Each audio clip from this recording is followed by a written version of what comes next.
24-এর যে আন্দোলন যারা করছে সমস্ত মুক্তিযোদ্ধার এটার পক্ষে থাকতে হবে বিনা শর্তে, বিনা শর্তে। যে দলের থাকেন এই আন্দোলনের পক্ষে থাকতে হবে। এই আন্দোলনকারীকে যখন বলা হয় যে রাজাকারের বাচ্চা, আমি নিশ্চিত করে বলতে পারি সেই মুক্তিযোদ্ধা দেশপ্রেমিক নয়। পরিস্থিতির মনে হচ্ছে যে মুখোমুখি দুটোই। আমি বলতেছি আপনি এই যে বিভেদটা, তারপরে এই যে আমরা আলোচনায় বসতেছি, বারবার আলোচনায় বসতেছি, আপনি কি দলের চিন্তাটা বেশি করে নাকি রাষ্ট্রের চিন্তা বেশি? প্রত্যেকটা দল তার নিজ নিজ চিন্তা করে বেশি। যেমন ধরেন জামাত পিয়ার চায়। জামাত পিয়ার চায় কেন? সে সিট পাবে। বিএনপি পিয়ার চায় না কেন? ইসলামী আন্দোলনও চায় না না, এরা চাচ্ছে তারা সিট পাবে। বিএনপি চাচ্ছে না কেন? সে জানে আমি এককভাবেই 2/3 মেজরিটি পেয়ে যাব। তার মানে প্রত্যেকটা দলের চিন্তা করে, রাষ্ট্রের চিন্তা করে না।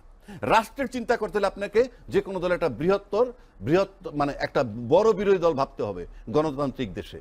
সুতরাং গণতান্ত্রিক দেশে একটা বড় বিরোধী দল পাওয়ার ওয়ে কি?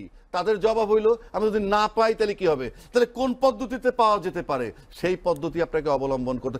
রাষ্ট্রকে যদি ভালোবাসেন আর যদি মানে দলকে ভালোবাসেন তাহলে জামাত করুক, ওনরা করুক, যা করে ওনারটা ঠিক।